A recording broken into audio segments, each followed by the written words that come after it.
तो दोस्तों रतन पावर के क्वार्टर 2 के नंबर्स आ चुके हैं, तो उसी के बारे में हम इस वीडियो में बात करेंगे और जानेंगे कि अब आपको रतन पावर के अंदर इन्वेस्ट करना चाहिए या नहीं। चलिए शुरू करते हैं। तो देखिए यहाँ पे पिछले क्वार्टर के कंपैरिजन में कंपनी के रेवेन्यू 13% से गिरे हैं और 757 करोड़ पे यह रेवेन्यू का नंबर आया है। तो अगर हम देखेंगे सिक्वेंशियल बेसिस पे रेवेन्यू पॉइंट ऑफ व्यू से हमें यहाँ पे डिसअपॉइंटमेंट देखने को मिल रहा है। अगर लॉस की अगर हम बात करेंगे तो अभी कंपनी को 463 करोड़ का लॉस हुआ है, जबकि पिछले क्वार्टर में 824 करोड़ का कंपनी को टोटल लॉस हुआ था। यानी कि अराउंड अगर हम देखें तो ये नंबर अराउंड 400 करोड़ से हमें कम होता हुआ नजर आ रहा है। तो देखिए पिछले क्वार्टर में कंपनी को एक एक्सेप्शनल वहां पे कोई एक्सपेंस आया था, तो उसकी वजह से ये नंबर इतना ज्यादा था। बाकी अगर हम नॉर्मल वे में जो ऑपरेटिंग लॉस की अगर हम बात करेंगे तो उस नंबर में हमें ज्यादा चेंज देखने को नहीं मिला है। अगर रेवेन्यू की अगर हम ईयर ऑन ईयर बेसिस पे बात करेंगे तो अभी 757 करोड़ का कंपनी का टोटल रेवेन्यू का नंबर है, जबकि पिछले साल की सेम क्वार्टर में ये नंबर 198 करोड़ पे था। यानी कि अगर हम देखेंगे ऑलमोस्ट 4 गुना यहाँ पे कंपनी के रेवेन्यू के numbers year on year basis पे हुए हैं। तो ये एक पॉजिटिव नंबर हमें यहाँ पे नजर आता है। लेकिन जो लॉस का नंबर है वो अभी आया है 463 करोड़ पे, जबकि पिछले साल इसी सेम क्वार्टर में ये नंबर 461 करोड़ पे था। यानी कि 2 करोड़ यहाँ पे बैंक का जो कंपनी का जो लॉस है वो हमें यहाँ पे बढ़ता हुआ नजर आ रहा है।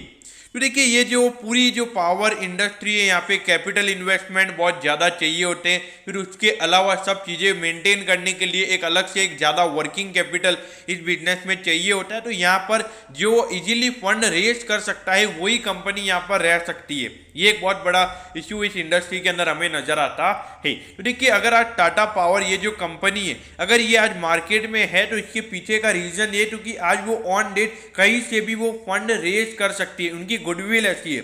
लेकिन अगर आज हम रतन इंडिया पावर की अगर हम बात करेंगे तो ये फंड रेज नहीं कर पा रहे हैं। अब वो क्यों नहीं कर पा रहे? क्योंकि यहाँ पर ये इंडस्ट्री ही ऐसी है, यहाँ पर इतने प्रॉफिटेबल बिजनेसेस हुए ही नहीं है।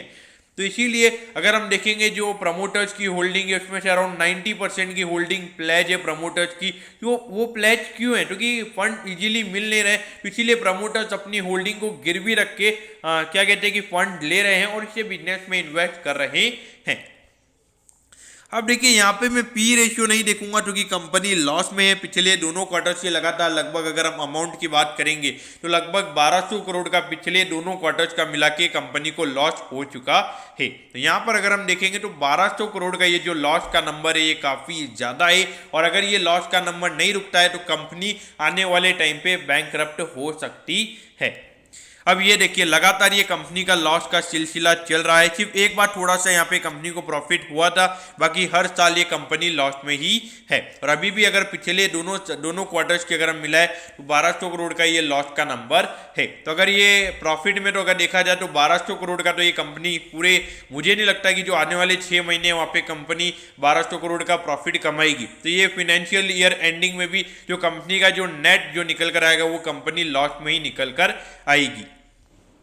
अब देखिए 4 रुपए पे ये स्टॉक अभी ट्रेड हो रहा है, और अभी लगभग अगर हम देखेंगे तो 9.70 का भी लगभग जब पावर स्टॉक्स ऊपर जा रहे थे तो इस स्टॉक ने भी उतना हाई बनाया था। तो देखा जाए तो वहाँ से 50% से भी ज़्यादा ये स्टॉक गिर चुका है, अभी 4 रुपए पे मिल रहा है। लेकिन देखिए ये पूरी अगर हम देखेंगे एक लॉस मेकिंग ये बिजनेस है। तो यहाँ पर अगर आपने पैसा डालना है तो उतना ही डालिए जितना आप लॉस बुक कर सकते हो। यानी कि अगर आपने 1000 रुपये डाले तो 1000 रुपये के अगर जीरो भी हो जाते तो आपको कोई फर्क नहीं पड़ता है, तो उतने ही पैसे लगाइए। यहाँ पर एक एक बात की जाए तो एक ओवर एक्सपोजर आपका ये पोर्टफोलियो में नहीं होना चाहिए, ऐसा मेरा मानना है। दोस्तों मैं होप करता हूँ कि रतन इंडिया पावर के क्वार्टर 2 के नंबर्स के बारे में आपको सब कुछ पता चल गया होगा। अगर आपकी कोई भी क्वेरीज है तो आप कमेंट कीजिए, मैं जरूर आपके कमेंट पर रिप्लाई करूँगा। ओके दोस्तों, thank you, have a nice day.